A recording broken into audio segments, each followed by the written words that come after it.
Will I be able to control my emotions? Good question.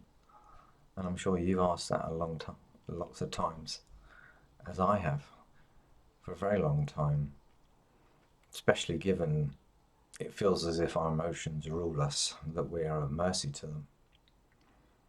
So I just wanted to ask it in a slightly different way in preparation to what we'll be doing in the future videos.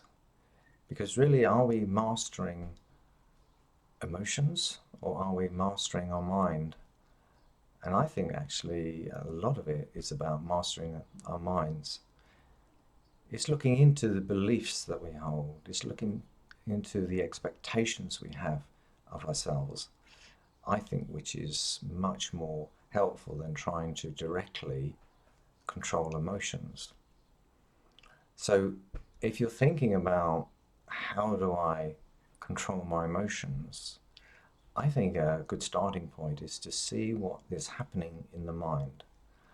And that's what we'll be doing as we go along. But here's something I want you to think about. You see, when you've perhaps said to yourself, I've screwed up, I'm bad, I've upset someone, does that invoke an emotion? Well, it's very likely it does, doesn't it?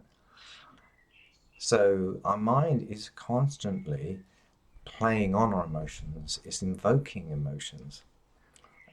And what that means is then that if we just allow this stream of thoughts to happen, then our emotions are just going to follow.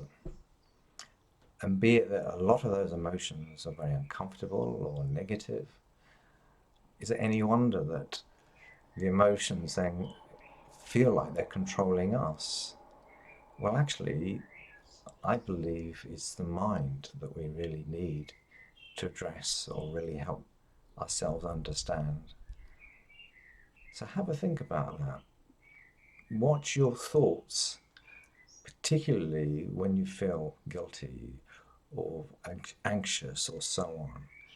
It's very likely that there's a dialogue in your mind that's bringing up something, that's saying something such as, what if this might happen? Or I'm not a good person? Or does she like me? Or have I upset them?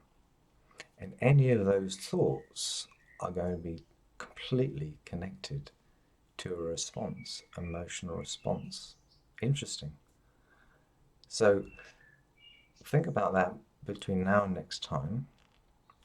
And as I say, we're going to build up a number of layers on how we can fully understand our emotions and not be so much at their mercy. I actually like the phrase, it's almost as if we're a slave to our mind or a slave to our emotions. And that's not a good place to be in, as I'm sure you found out. Thanks for listening. It's Martin Pring, and I shall see you next time.